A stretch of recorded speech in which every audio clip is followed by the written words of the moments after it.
భవన నిర్మాణ కార్మికులను మోసం చేస్తున్న కూటమి ప్రభుత్వం తక్షణమే సంక్షేమ బోర్డు పథకాలు అమలు చేయాలని ఐఎఫ్టీయూ రాష్ట్ర ప్రధాన కార్యదర్శి రామకృష్ణ డిమాండ్ చేశారు.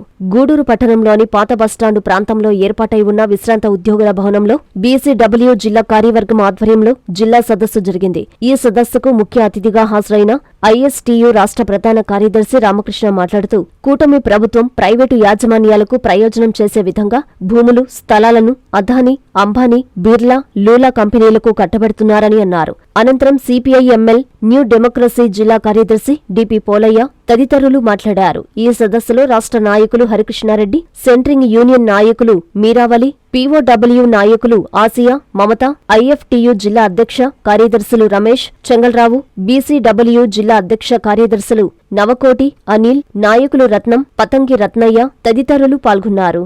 ఇప్పుడు దాదాపుగా 7 సంవత్సరాల కాలం కావస్తుంది మన సంక్షేమ బోర్డు తాత్కాలికంగా పనిచేయకుండా ఉండేందుకు గత ప్రభుత్వం 12-14 సర్క్యులర్లు ఇచ్చి తాత్కాలికంగా మన సంక్షేమ పథకాలను నిలిపేసింది. దాంతో భాగంగా దాదాపు 50 సంవత్సరాల కాలంలో పనిచేస్తూ కాళ్ళు విరిగి చేతులు విరిగి చనిపోయి మహిళా కార్మికురాలు డెలివరీలు అయ్యి అనారోగ్యం పాలైన కార్మికులకు ₹1 సంక్షేమ బోర్డు నుంచి ఆర్థిక సాయం అందించే పరిస్థితుల్లో ఈరోజు రాష్ట్ర ప్రభుత్వం లేదు. కార్మిక శాఖ కూడా రాష్ట్ర ప్రభుత్వానికి ఒత్తాసి పలికే పరిస్థితుల్లో కార్మిక శాఖ పనిచేస్తుంది. ఇప్పుడు సంక్షేమ బోర్డులో చేరని కార్మికులు ఉంటే ₹110 కట్టి సంక్షేమ బోర్డులో చేరని కార్మిక శాఖ చెబుతుంది. అట్లాగే సంక్షేమ బోర్డులో చేరిన కార్మికులు కార్డు రెన్యువల్ చేసుకోవాలనుకుంటే మళ్ళీ సంవత్సరానికి ₹12 కట్టి రెన్యువల్ చేసుకోమని కార్మిక శాఖ చెబుతుంది. కానీ ఆ జీవిత కార్మికులు కానీ రెన్యువల్ చేసుకున్న కార్మికులు కానీ ఏదైనా ప్రమాదం జరిగి సంక్షేమ బోర్డుకి నా కాలు ఇరిగిందని నా చెయ్యి ఇరిగిందని చెప్పని సంక్షేమ బోర్డుకి అప్లై చేస్తే రాష్ట్ర ప్రభుత్వం సంక్షేమ పథకాలు నిలుపుదల చేసిందని చెబుతుంది. అంటే భవన నిర్మాణ కార్మికుల్ని ఎంత నిర్దాక్షిణ్యంగా చూస్తున్నారంటే అంత నిర్దాక్షిణ్యంగా చూస్తున్నారు. కూటమి ప్రభుత్వం ఆనాడు వైఎస్ఆర్ కాంగ్రెస్ పార్టీ అధికారంలో ఉన్నప్పుడు మొత్తం కూడా కార్మికుల యొక్క సంక్షేమ పథకాలు మొత్తం నిర్వహణ చేసి సర్కులర్ 12-14 తీసుకొచ్చి మొత్తం కూడా కార్మిక విధి విధానాలు మొత్తం జీవన విధానాన్ని దెబ్బతీసి కార్మికుల సంక్షేమ పథకాలు అమలు చేయకుండా కోట్లాది రూపాయల ప్రభుత్వ నిధులు మొత్తం కూడా దారి మళ్లించి నవరత్నాల పేరుతో ఆ రోజు చేస్తే దాని ఫలితంగా కొన్ని వందల మంది కార్మికులు తమ ప్రాణాన్ని పణంగా పెట్టి అనేక మంది ఆకలి చావతో సరిపోయిన పరిస్థితి మనం చూసాం. ఆ పరిస్థితుల్లో కూటమి ప్రభుత్వం ఆనాడు ప్రతిపక్షం ఉన్నటువంటి చంద్రబాబు నాయుడు ప్రభుత్వం పవన్ కళ్యాణ్ గారు మొత్తం కూడా మేము అధికారంలోకి వస్తే భవన నిర్మాణ కార్మికులకు సంక్షేమ పథకాలు అమలు చేసి వాళ్ళు ఆదుకుంటూ మెరుగైనటువంటి పాలన అందిస్తామని చెప్పని ఆనాడు కార్మిక వర్గానికి ఓటుగా వాగ్దానం చేసి ఇవాళ అధికారంలోకి వచ్చి 1 సంవత్సర పరిపాలనలో ఒక్క హామీ కూడా అమలు చేయకుండా ఇవాళ కార్మిక జీవన విధానాన్ని దెబ్బతీస్తూ కార్మికులు నష్టకరమైనటువంటి జీవనాలు తీసుకొస్తూ కార్మికుల శ్రమను దోసే విధంగా ఇవాళ 10-12 గంటల పని దినాలను తీసుకొస్తా ఉన్నారు. ఈ పరిస్థితుల్లో కార్మికులను చైతన్యం చేసి కార్మికులు ఐక్యం చేసి కార్మికుల సమస్యల కోసం సమరశీల పోరాటాన్ని ఊపందుకోవడం కోసం ఇవాళ మనం నెల్లూరు జిల్లా ఉమ్మడి జిల్లాలో నుండి కార్మికులంతా కూడా ఇక్కడ సమావేశమై సదస్సు జరుపుకుంటున్నాం. ఇందులో ప్రధానమైనటువంటి సమస్య కూడా మనం గుర్తించాల్సిన అవసరం ఉంది.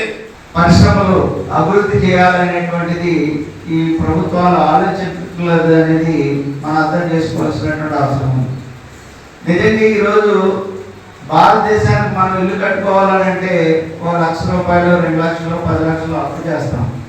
కానీ ఇప్పుడు ఉన్నటువంటి ప్రభుత్వాలు గత 75 సంవత్సరాలుగా ఈ దేశంలో ఉన్నటువంటి పాలక వర్గాలు చేసినటువంటి అప్పు ₹1,56,000 కోట్ల ఈరోజు దేశంలో అప్పు ఉంది. ఈ 10 సంవత్సరాల కాలంలోనే మోడీ చేసిన అప్పు ఎంతనంటే ₹1,00,000 కోట్ల అప్పు మోడీ ప్రభుత్వం చేసింది.